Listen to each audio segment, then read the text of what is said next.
Você está ligado na tomada, no nosso programa semanal Ligados na Tomada. E para isso, hoje, a gente vai trazer uma dualidade. De um lado, mais conservador, mais aquele motor V8, mais turbo, com Juliano Barata, o criador do site Flatout, com mais de 400 mil inscritos. Super obrigado por estar com a gente aqui no Ligados, meu amigo. Muito obrigado, Rufo. Sempre um prazer estar contigo. E Mário Sérgio Venditti, que para pegar as credenciais desse cara, que é um pouquinho mais velho que o Barata, eu tenho que fazer a cola da prova. 32 anos de indústria automotiva, alguns deles na quatro rodas, né, Venditti? Revista Carro, revista Car and Driver, e hoje é o cara responsável pelo caderno de mobilidade do Estadão e também eletrificação. É isso, né? É isso, obrigado pelo convite, Alex. Um abraço para você, um abraço para o Juliano. É bom rever vocês sempre. E uma coisa interessante, eu conheci essas duas peças aqui, literalmente falando de automobilismo. O Juliano Barata, não lembro que ano foi, mas a gente foi a convite da BMW para uma prova da DTM em Oschersleben. Pouca gente sabe onde fica isso, mas é uma pista muito legal no norte da Alemanha. E o Mário Sérgio Venditti chegou a ser meu chefe. Ele fala que não, mas eu chamo de chefe todos aqueles que são mais competentes do que eu. Na época, 4 rodas, eu morava fora do país e era colaborador no início dos anos 90, falando de automobilismo, né, Venditti? É isso aí, a gente cobria Fórmula 1, Fórmula Indy, todas as categorias nacionais, que eram muitas na época, né? E você era um grande colaborador nosso na Fórmula 1. Eu dividia espaço atrás de guarda-reio com Lemir Martins, meu mestre, fotógrafo Lemir Martins. Barata, a gente conversou um pouco antes, até para criar uma pauta legal aqui para o programa, e você reclamava, a gente pode colocar aqui no ar essa reclamação, que os carros estão mais chatos para dirigir, que perdeu um pouco aquela diversão ao volante. Por que aconteceu isso, meu amigo? Olha, é uma resposta um pouco complexa, mas ela é interessante porque mostra como o próprio comportamento do consumidor trouxe essa consequência, né? Uma coisa inerente é que os carros ficaram cada vez mais pesados, cada vez maiores, todo mundo quer um espaço cada vez maior, mas também até uma certa imposição de espaço no trânsito. Então, o carro mais pesado, o carro maior, com mais inércia, é fácil da gente entender. Quando você está ali com o supermercado só com um saco de arroz manobrando os corredores, é divertido, é facinho, você consegue fazer uma manobra muito fácil. Agora, quando ele está cheio de coisas, ele exige muito esforço, especialmente para mudar de direção. Você está fazendo uma curva para a direita, de repente você precisa fazer uma para a esquerda, não é difícil. Lógico que num automóvel você não vai precisar de força necessariamente, mas a força física continua existindo, então tem essa coisa da inércia. Um carro com muita inércia, muito pesado, ele é menos prazeroso de ser conduzido mesmo, tanto numa situação de trânsito quanto em uma situação esportiva, vamos dizer assim, um sentido de entretenimento ao volante, né? E um outro lado que é bastante interessante é a questão que a gente chama na indústria de NVH, que é uma característica técnica, um departamento específico da indústria que cuida de vibrações, de ruídos, de asperezas, como a gente chama, de coisas que são transmitidas do asfalto e do ambiente para quem está dirigindo. Vou dar um exemplo. Quando você pega um carro dos anos 90 para trás, anos 70, um Dojão, um Maverick, que seja, você sente até a rotação do motor no volante. Toda parte do motor, dos coxins, transmite para a carroceria e para o sistema de direção, e você sente aquela vibração que acaba sendo transmitida para todo o seu corpo, né? Isso é só um exemplo. Olha que interessante, vou te cortar um pouquinho. Sim. E uma das coisas que as montadoras usam muito hoje nos lançamentos é falar exatamente o que não é transferido da pista, ou seja, da topografia da pista para dentro da cabine, não ter nem esse ruído e nem essa vibração como um atributo positivo. Agora, para quem é apaixonado pela máquina e pelo ronco do motor, isso já não é um ponto positivo, né? Essa é a síntese perfeita. Tudo aquilo que deixa o carro para o entusiasta mais divertido de se guiar é uma característica em termos de conforto necessariamente ruim. Então, essa vibração, essa aspereza, essa coisa de você estar, por exemplo, num pavimento que tem uma textura mais áspera e isso passa para sua mão no volante por meio de vibrações que você sente, tudo isso foi sendo atribuído a desconfortos, que deixa o carro cansativo ao longo de uma viagem muito longa, por exemplo, né? Só que ao mesmo tempo isso deixa o carro filtrado. Então, vou dar um exemplo. Você pega ali o seu Fusquinha dos anos 70, até o som do vento, você a 100 km por hora sente a velocidade. Hoje você está a 200 num BMW, você nem percebe. E no Fusquinha tem uma história bem interessante, que era eu já tive Fusquinha, você não tem idade para ter um Fusquinha no lançamento, mas com um carro antigo. Esse foi meu primeiro carro também. A gente teve Brasília, teve Fusquinha, teve aquele Passat lá de trás, né? Sim. deixava o quebra-vento aberto. Aí a sensação de aerodinâmica era espetacular. Você ia contra todas as leis da física, mas aquele barulho era legal. Venditti, você quando fala de mobilidade no Estadão, e fala de muita tecnologia, fala de eletromobilidade também, você sente isso também, que de repente toda essa tecnologia embarcada no automóvel para condução, que tira, por exemplo, que você tem o ABS ou que você tem um sistema de controle de tração, de controle de estabilidade, da mesma forma que a gente falava da Fórmula 1, que o carro era 70% na mão do piloto e 30% na máquina, inverteu essa história? Ou seja, esse prazer é dirigir também, o carro está muito sob controle de tudo? Porque é um pouco de mudança de paradigma, né, Alex? Hoje, o carro faz muita coisa por você. E antigamente não, a gente tinha o controle total do carro. O Gandini, que é o José Luiz Gandini, o presidente daqui no Brasil, até me falou outro dia que antigamente o carro era o nosso escravo e hoje nós, motoristas, estamos virando escravos do carro, né? Porque o carro já tem tanta tecnologia que ele acaba fazendo muita coisa por nós.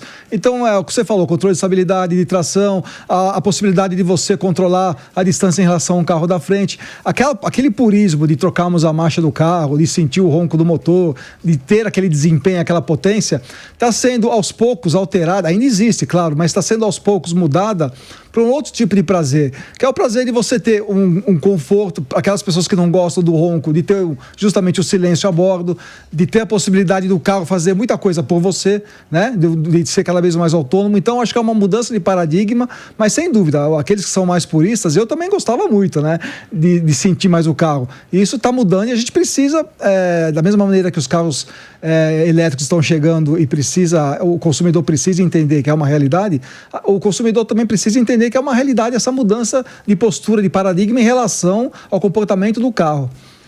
Barata, você acha que essa mudança toda, ela teve como gatilho também a eficiência energética? Porque a gente pegou uma época que só se falava em downsizing de motores, do 1.0, da chegada do turbo, que é muito diferente daquele conceito que a gente tinha antigamente do turbo, que era muito legal, mas consumia muito combustível. Você acha que foi por aí a mudança de chave? Eu acho que faz toda parte de um envelope, não dá pra gente associar só a isso. O automóvel, eu não sei se o termo evolução pode ser o mais adequado para esse ponto específico do prazer ao volante, mas vamos dizer assim, essa transformação do automóvel mais em gadget e se afastando do que seria uma máquina, fez parte de todo esse processo. Você ter melhorias técnicas na parte de motor, na parte de segurança, de recursos eletrônicos que vão ajudando a gente a cada vez mais a ter uma vida mais cômoda a bordo e que teve um preço, né? Justamente você vai se distanciando dessa questão da operação da máquina, então você perde um pouco dessa interação física que acaba fazendo parte do prazer também. É engraçado porque mesmo se você pegar uma pessoa que não está acostumada com os carros antigos e de repente põe essa pessoa dentro, sei lá, de um Porsche antigo, de uma Ferrari antiga, essa pessoa, ela pira, ela sente coisas que são até instintivas, mexe com a gente, questão do ronco, né? Mas foi um preço a se pagar, abrir mão disso cada vez mais para carros que são, sim, menos prazerosos ao volante, mas que entregam mais comodidade e conforto, sem dúvida. Isso que o Juliano falou, Alex, de cada vez mais os carros estão sendo um gadget do que uma máquina, né? Muitas montadoras também estão se adequando a essa nova realidade, falando que elas não são mais fabricantes de automóveis, não são mais montadoras, elas são empresas de tecnologia, elas querem ser empresas de tecnologia. A Renault já tem esse discurso, a BYD já tem esse discurso, então as próprias montadoras estão mudando um pouco essa mentalidade, né? Porque quando a gente anda num carro elétrico, Venditti, pelo menos para mim, a primeira percepção, Barata, foi uma experiência nova ao dirigir. Você tem um carro extremamente silencioso, você tem um torque altíssimo, e você vê mesmo motorsports e rendendo a eletrificação sem aquele barulhão do V8. Eu, particularmente, sinto falta numa Fórmula 1 de não estar acompanhando ali, como a gente já acompanhou várias vezes, numa saída de curva, aquela retomada, né, da curva, ou seja, pé embaixo no acelerador, pé no porão, né, como os pilotos falam, e sentir aquele motor. Você parece um autorama. Então, de um lado, você tem uma evolução tecnológica muito grande, você se preocupa com eficiência energética, com o ESG, com a saúde do planeta, mas, por outro lado, a paixão e o prazer ao dirigir. Como que você vê esse equilíbrio do prazer ao dirigir de um carro 100% elétrico e o prazer ao dirigir um V8, um Mustang, por exemplo, a combustão? O prazer em si é mais legal, é maior no V8, né? A combustão, claro. Mas como eu falei antes, é uma questão de mudança de postura, de paradigma. Como você falou, o torque de um carro elétrico é instantâneo, é imediato. Então, se você pisa, o carro já dispara. Isso também dá uma sensação de potência, uma sensação boa, né?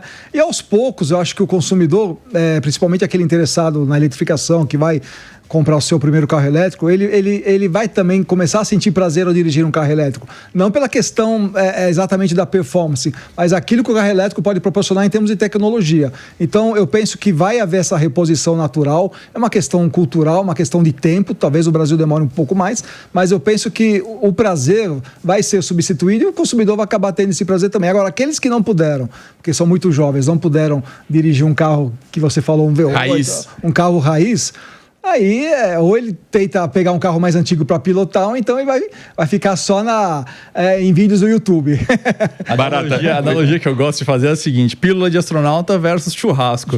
O carro elétrico, ele é a pílula de astronauta que vai repor ali seus nutrientes, tudo que você vai matar tua fome, né? Vai matar sua fome de saciar, você vai ter uma vida mais longeva. Mas acho que eu prefiro ser meio James Dean nesse aspecto e viver menos e ter um pouquinho mais de prazer. Brincadeiras à parte, eu acho que essa questão do motorsport e a eletrificação é uma equação que ainda não se conseguiu resolver. A gente sabe que o automobilismo eletrificado ele ainda é uma festa corporativa, porque tem muitas limitações técnicas e que geram, inclusive, alguns esqueletos no armário, como aqueles recarregadores a diesel que a gente vê na Fórmula E, por exemplo, né? Por quê? Porque justamente numa situação de altíssima demanda, você vai ter o superaquecimento de baterias, você vai ter uma questão de longevidade, então as provas têm que ser curtas ou em circuitos com muitas curvas travadas, você ter muitas frenagens e aí fazer uso da regeneração. Não sei se o modelo atual de sistema movido a bateria vai ser a solução para o motorsport. Talvez seja uma outra tecnologia que a gente nem saiba ainda. Eu, por exemplo, acredito muito no motor elétrico. Tem mais de 90% de eficiência energética em relação ao motor a combustão. Eu não gosto da bateria. Eu não acredito no sistema bateria. Eu acho que é uma outra coisa que ainda vai vir. Barata, eu aprendi a dirigir junto com aprender a conhecer um carro. Eu comentava com o Venditti aqui que bastava ter, para você ter um Fusca, bastava você ter o arame, o alicate e a chave de fendas, resolvia tudo. Um forca-gato. Mas também tinha outras coisas. Tinha a história de você levar o carro na oficina e mexer no giclê, ou seja, para você melhorar a performance do carro. E ninguém se preocupava com o combustível. Tinha história de você comprar um carburador Weber para deixar o carro mais potente, de você colocar um escapamento Cadron. Era um glossário que fazia parte da vida do jovem que gostava de automóvel. Talvez isso possa ter sido um motivo para afastar o jovem da compra do primeiro carro, porque a gente não só tinha o prazer ao dirigir, mas também queria conhecer o carro, queria entender daquela máquina. A gente sabia muito mais que motor que tinha, que motor que não tinha, qual era a evolução, qual era o modelo. E hoje eu vejo o jovem de 17, 18 anos se afastando um pouco desse conceito e preocupando muito mais com o que o Venditti falou agora, que é da evolução tecnológica, da conectividade, do prazer ao dirigir com uma experiência diferente. Isso pode ter afastado o jovem da compra do primeiro carro? Eu acho que são duas coisas. Primeiro é que o automóvel, de forma geral, ele ficou mais caro. Então ele já se afastou naturalmente do jovem, né, em relação à primeira compra. Até por conta da legislação, né? E legislação e a própria evolução técnica como produto. Mas acho que o ponto mais importante é que o automóvel foi deixando de ser parte da identidade como era para minha geração, a do Venditti ou a sua, no sentido de o carro representar a própria liberdade em si. Porque pra gente, quando fazia 18 anos, significava que você poderia ir para onde você quisesse, a hora que você quisesse, sem precisar do horário do ônibus ou de um táxi. A primeira atitude é tirar a carta de motorista. Exatamente, o momento mais esperado do jovem adulto. E o carro em si, ele fazia parte da nossa identidade. Então a gente colocava aquela roda, escape e cadrão, não só uma questão de performance, era a identidade que a gente queria transmitir para a sociedade. O carro ele foi perdendo um pouco disso para essas gerações mais novas. Eu não posso generalizar, até porque a gente tem muito leitor, até de 15, 14 anos, que pensa e sente como a gente, mas é um fato que é uma proporção muito menor do que já foi. Mas eu acredito muito nisso. O carro, ele deixou de representar para as pessoas, ou uma parte significativa das pessoas, o que já significou no passado, em termos de identidade mesmo, como uma roupa, ou uma música que você gosta, o estilo musical que você gosta, o tipo de carro que você gostava e que você usava fazia parte da sua identidade pessoal. Hoje tem menos representatividade nesse sentido. Você já deve ter certamente, Venditti, colocado no seu carro um TKR, um toca-fita que a gente... Hoje você fala de carro... No Voyage que eu tive. No Voyage, ele já vem todo equipado, você não precisa mais se preocupar com o som, né? Antigamente você comprava o som até com gaveta para não roubarem o seu aparelho. Tinha aquele equalizador independente, isso, né? Você comprava fitas para dar para qualquer DJ gravar uma seleção musical para você. Hoje a gente tem a Jovem Pan, tem o Spotify, você liga lá e tem o playlist completo do que você quiser. Você comprava um amplificador Tojo, uma caixa de som, um Twitter, e fazia parte também, não da experiência para dirigir, mas da parte da experiência de ter o seu carro, como você falou, que ele tinha a sua identidade. Então, acho que todo esse conjunto, né, daqueles acessórios que você colocava no carro, foi até um assunto que eu falei muito aqui com o Eduardo Bernasconi, né, no Máquinas na Pan.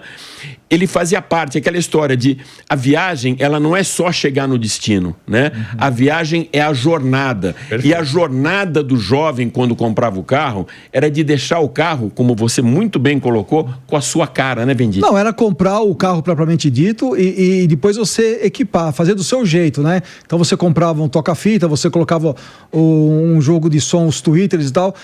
Você gastar o seu fim de semana, por exemplo, para melhorar seu carro, para lavar, para cuidar, fazia parte da cultura do automóvel, né? Como o Juliano falou, era uma questão de identidade da pessoa, do dono daquele carro. Eu, quando tive meu primeiro carro, que era um Fusca, eu passava o meu sábado lavando, cuidando dele, para depois poder passar um fim de semana com o carro tinindo, né? Era isso. Hoje, você não vê mais isso. Tenho amigos cujos filhos não querem mais saber de tirar carta, né? Não quer saber de ser dono de um carro. É mobilidade prática só, de chegar no destino. Exatamente, usa um táxi, usa um motorista de aplicativo. E o filho da minha namorada, por exemplo, disse que ele tem carta, gosta de dirigir, mas ele não quer ter o carro. Ele fala, o dia que eu quiser, tiver a grana e tal, eu vou assinar um carro. Eu não quero mais ter dor de cabeça de possuir um carro. Então a cabeça mudou. Os jovens pensam um pouco diferente hoje, né? É claro, o Juliano falou que no Flatout tem leitores de 14, 15 anos que ainda talvez pensem do jeito mais antigo, digamos, jeito raiz, né? Mas acho que a cultura, o mundo mudou, né? A postura está mudando e a gente, assim, gostemos ou não, a gente precisa se adequar a esses novos tempos, né? E esse novo tempo, Barata, você acha que vai deixar esses carros mais raiz, por exemplo, um Mustang, um Camaro, Corvette, que nunca veio para o Brasil, gostaria muito de ver um Corvette aqui no Brasil, vai deixar no passado como jurássicos ou vão estar sempre evoluindo também esses carros motor a combustão, que você ainda pode mexer no carburador, que não tem uma injeção eletrônica, ou você vai ter que buscar aquele Mustang 6567? Vai depender de um objeto chamado caneta, muito poderoso do governo hoje em dia.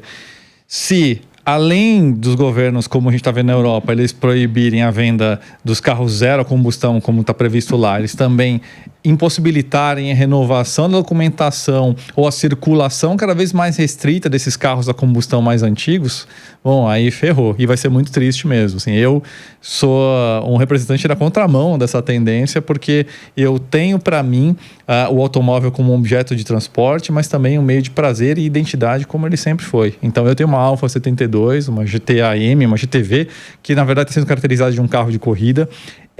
Quando esse carro estiver pronto, ele vai ser o meu grande momento de prazer, exatamente como foi na geração do Venditti, exatamente como foi na sua, e eu sei que isso é insubstituível.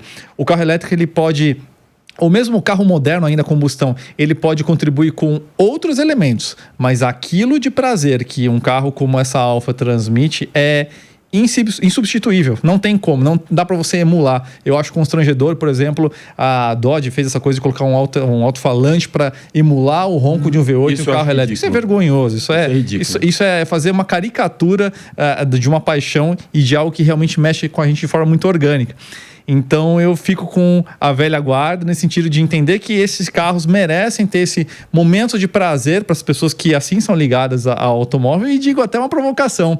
eu acho que eu tendo esse carro que nasceu em 72, portanto já tem mais de meio século, e se eu viver mais uns 30 ou 40 ou 50 anos e eu pretendo estar com esse carro até o fim da minha vida, vai ser um carro de 100 anos. Será que isso não é mais sustentável, especialmente se eu estiver usando etanol e me for permitido usar etanol, do que uma pessoa que comprou 7, 8 ou 9 ou 10 carros elétricos ao longo de sua vida?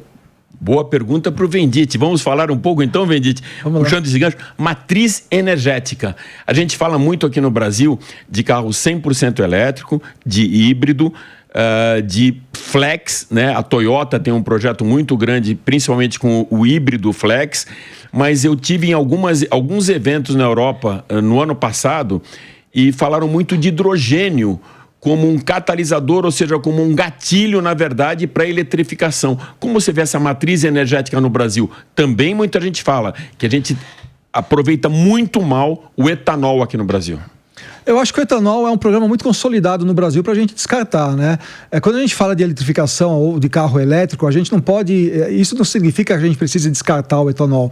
Os dois podem conviver, pelo menos nesse primeiro momento, ou num momento muito longo da história, podem conviver juntos. Eu penso que uma possibilidade, uma solução energética não exclui a outra. Então, o etanol deve permanecer, deve continuar, assim como deve continuar os carros o carro do Juliano, por exemplo, que é um carro histórico, um carro que deve permanecer rodando sempre. Todos, né? Gostariam de ter esse carro na garagem. A gente não pode condenar um carro como esse por causa da eletrificação. Agora, eu acho que a eletrificação ainda tem muito a avançar. A história do hidrogênio, por exemplo, hidrogênio verde, né, que é apontado como uma boa solução, só que ainda custa muito caro para a gente poder, pelo menos no Brasil, custa muito caro para poder desenvolver esse tipo de combustível, né? Mas o Brasil, penso que deve se abrir, o Brasil tem que ter uma política governamental de abrir possibilidades, né? E não excluir esse ou aquele. Então, o carro elétrico, o carro híbrido, que tem um projeto grande, como você falou, da Toyota, e por enquanto acho que é um belo degrau para quem depois vai querer um carro 100% elétrico, hidrogênio verde, o etanol, nada pode ser descartado. Eu acho que é uma questão de estudar, eu acho que as próprias montadoras estão desenvolvendo, startups estão também avançando nesse sentido, a academia também está estudando muito sobre isso, eu falo lá em São Bernardo, onde eu moro, tem a FEI, né, que está num projeto muito bacana de carro elétrico, de outras tecnologias. Então, uma coisa não deve excluir a outra, a gente precisa caminhar juntos para ter depois o futuro mais do que uma solução só, para que depois o consumidor escolha o que ele acha melhor, né? A minha torcida seja para que a gente consiga encontrar como sociedade uma solução que não dependa do plugin, porque o plugin, eu acho que ele afeta a infraestrutura da cidade de uma forma muito traumática, para depois eventualmente se descobrir uma outra solução de recarga de veículos elétricos seja muito mais compacta, mas aí o estrago em termos de investimento já foi feito, né? Então, se a gente pegar, por exemplo, em termos de quilowatt, o quanto que um veículo elétrico requer, se a gente pegar, por exemplo, um Porsche Taycan, ali vão ser 70 chuveiros elétricos ligados ao mesmo tempo, se tiver um sistema de recarga que permita aqueles 350 ou 300 quilowatts de recarga que ele pode usar. Você imagina então um prédio inteiro com um monte de Taycans no sentido da potência de recarga, né? Podem ser carros compactos, mas com uma potência de recarga que futuramente com certeza vai chegar. Minha preocupação nesse caso é o grid, né? É a cadeia de fornecimento de energia elétrica que tem uma disparidade muito grande entre esse cenário de todo mundo eletrificado versus o que há de energia disponível no sistema. Seria como se cada quarteirão fosse um parque industrial maior que a Volkswagen, se todo mundo plugar dentro dos seus prédios os carros. Então, minha preocupação em relação ao plugin é essa. Como eu falei, eu gosto muito do motor elétrico, mas eu torço para que a engenharia consiga desenvolver uma solução que não seja tão traumática para a infraestrutura das cidades e países como o plugin. Eu queria escutar de vocês dois, então, começando pelo Barata, com aquela máxima, né? Vox Populi, Vox Dei, a voz do povo, a voz de Deus. Como que é a tua audiência? Você tem mais de 400 mil inscritos no seu canal. O que essa audiência pede, o que ela comenta sobre esses diversos mundos, desde aquele mais raiz, como a gente falou do teu Alfa 72, sim, como também do mundo da eletrificação ou desses novos que estão chegando tudo digitais, né? De injeção eletrônica que a gente não tinha antigamente. Como que eles veem essa faixa? Olha, eu acho que quando a gente está falando do flat out, a gente está falando do prazer ao volante principalmente, né? Então, isso não significa que as pessoas que gostam de carro não precisam de um meio de transporte. A gente tem gente que tem carros antigos e elétricos, por exemplo. O que parece um paradoxo, mas não é. Justamente porque o carro antigo... São diferentes, mas podem conviver. Um é o prazer e o outro é o transporte, certo? Agora, uma coisa que não muda é o seguinte... as marcas falam cada vez mais que o motorista é um usuário. Quem trabalha com TI sabe que não existe ser mais egoísta e apressado e impaciente que o usuário de computador, de celular e tudo mais. Então é inadmissível que um carro elétrico leve 1 hora, ou 2 ou 4 horas para ser recarregado num âmbito de tecnologia. Fala, pô, então significa que combustível líquido é mais moderno que o carro elétrico, porque eu, como usuário, não vou tolerar esperar 4 horas para recarregar. Então, quem tem vamos dizer assim, essa empatia com o carro elétrico, para mim esse é o grande obstáculo que eu vejo hoje dentro da nossa audiência. Tem gente que se preocupa com a questão de infraestrutura, como eu falei também, essa é a minha grande preocupação, mas para quem realmente dirige e usa, a preocupação é essa questão do tempo de recarga. Agora, você vai ter um motorista que é o futuro eclético, que representa a mim também. Assim, eu acho muito legal o carro elétrico, mas eu não acho que ele precisa, numa canetada, significar o encerramento da produção ou a permissão da circulação do carro a combustão. Até porque, em termos geopolíticos, eu acho importante você ter essa diversidade. Vai que você tem uma guerra maluca, aí um outro maluco resolve bombardear seu país, bombardeia a sua usina e você perde ali a energia elétrica. Não pode ficar refém disso. E aí você imobiliza o país também. Certo. Então, acho que assim, esse futuro eclético, como a gente gosta de falar, que mistura combustíveis renováveis ou combustíveis sintéticos, como a Porsche está desenvolvendo, com a eletrificação plug-in, com a eletrificação de outras formas que a gente nem sabe, que ainda vão aparecer. Isso eu acho sensacional. Eu acho que essa é a forma mais feliz para o nosso futuro. Venditti, o que o seu leitor comenta no Estadão? Bom, lá no Estadão existe o Jornal do Carro, né, que se preocupa, se incumbe mais de falar sobre o carro propriamente dito, né? Então, os carros que são lançados, os carros elétricos, estão todos contemplados lá no Jornal do Carro. Isso não impede que também o Caderno Mobilidade fale aqui ou ali sobre o carro propriamente dito, mas o nosso leitor do Caderno Mobilidade está muito preocupado, está muito interessado em saber sobre as novas possibilidades de mobilidade urbana, as novas possibilidades que ele vai ter no futuro curto prazo, né, de ir para um ponto ao outro, né, se vai ser com carro elétrico, se vai ser com patinete, se vai ser com ônibus elétrico. Ele está muito ligado nisso, se ele vai ter essa possibilidade ou não. E dentro do Caderno Mobilidade, a gente fala da parte de eletromobilidade, em que a gente procura abordar toda a parte periférica do carro elétrico. Então, a questão da infraestrutura de recarga, a questão da reciclagem da bateria, que é um ponto ainda que pega muito, né? Muita gente é contra o carro elétrico porque vê na bateria um empecilho, quando a bateria não tiver mais vida útil, que vai ser feita dela, né? E essa curiosidade, então, de como vai ser o futuro da mobilidade urbana, que inclui, nesse contexto, o carro elétrico. Então, é mais dentro disso. Legal, gente. É impressionante como 30 minutos passa tão rápido, principalmente quando o assunto é bom. Voa mais que aqueles V8, os DTM que a gente viu lá em Orchesleben. Saudade. Barata, além de te agradecer, eu gostaria que você passasse aqui serviço, onde as pessoas se encontram, onde pode comentar as suas matérias. Vamos lá, diga lá. Perfeito. Vocês conseguem me encontrar em @JulianoBarata no Instagram, @FlatoutBrasil e o Flatout Brasil no YouTube também, FLATOUT, Flatout. E mais vezes aqui na Jovem Pan comigo também. Venditti, onde te encontramos? Minhas mídias sociais são meu nome completo, Mário Sérgio Venditti. Venditti com 2 T's. 2 T's. 2 T's, TTI, beleza. tanto no Facebook como no Instagram. E eu faço o convite para que o leitor acesse lá o mobilidade.estadal.com.br para ver o nosso trabalho, as nossas matérias ali sobre mobilidade, sobre eletrificação, tá tudo lá. Então é mobilidade.estadão.com.br. Legal, mais um programa aí com 2 craques da indústria automotiva que trouxeram, além de novidades tecnológicas, e apesar da diferença de idade, né, que, como eu falei, uma dualidade, o Barata, com 42 anos, ele tem esse lado mais conservador, mais da poesia do carro, e aos 59 anos o Venditti traz mais tecnologia, evolução e cuida de mobilidade urbana no Estadão e também da parte de eletrificação. Super obrigado pela presença de vocês aqui no Ligados na Tomada.